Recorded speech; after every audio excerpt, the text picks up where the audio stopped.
আসসালামু আলাইকুম প্রিয় শিক্ষার্থীরা, আজকে আমরা তোমাদের দশমিকের গুণ নিয়ে আলোচনা করব। তো দশমিকের গুণ কিন্তু অনেক সহজ, কিন্তু অনেকে কঠিনভাবে, কিন্তু আসলে কিন্তু তেমন কোনো কিছুই না। তো এই ধরনের গুণ আমরা কিন্তু দশমিকগুলো দেখেই অনেকে আবার ভাবি যে এটা কঠিন, এজন্য অনেকে ক্যালকুলেটর ইউজ করি। তো এটা কিন্তু করা যাবে না। আমি এখন কিন্তু তোমাদের এই অঙ্কগুলো সহজে বুঝিয়ে দেবো।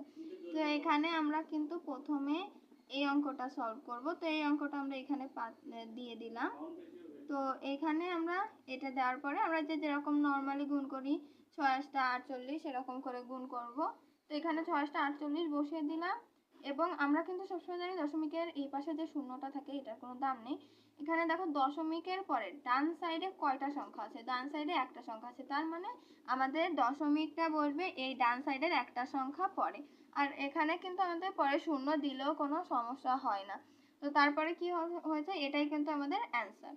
তো তারপর আমরা দ্বিতীয়টা চলে যাব। দ্বিতীয়টায় কিন্তু আমরা 0.06 আর 0.3 আছে। তো 0.06 এবং 3 এটাও কিন্তু আমরা গুণ করব। তো 318, এখানে আমরা 8 এবং 1 1 0 0 কিন্তু গুণ করলে কিছু হয় না, এই জন্য আমরা 18ই দিয়ে দেব। 18 দেওয়ার পরে কি করব, 18 দেওয়ার পরে আমাদের এখানে কয়টা শূন্য আছে? আমরা শূন্য জানি যে দিলেও হয় না দিলেও হয়। তারপরে আমাদের ডান সাইডে কয়টা আছে? তাহলে এই পাশের ডান সাইডে আছে দুইটা, একটা দুইটা, আর এই পাশের ডান সাইডে আছে একটা। অর্থাৎ মোটমাট 3টা সংখ্যার পরে দশমিক আছে। অর্থাৎ এখানে আমাদের দুইটা হয়েছে আর একটা সংখ্যা দিতে হবে। এই যে তিনটা সংখ্যার পরে দশমিক আছে, অর্থাৎ এইখানেও 3টা সংখ্যার পরে দশমিক এবং দশমিকের আগে একটা শূন্য দিলেই আমাদের কিন্তু অঙ্কটা কমপ্লিট হয়ে যাবে। তো আশা করি তোমরা অঙ্কটা বুঝতে পেরেছো। তো যদি বুঝতে পারো তাহলে অবশ্যই কমেন্টে জানাবে, এবং তোমরা যদি বুঝতে পারো তাহলে এই অঙ্কটা সলভ করবে।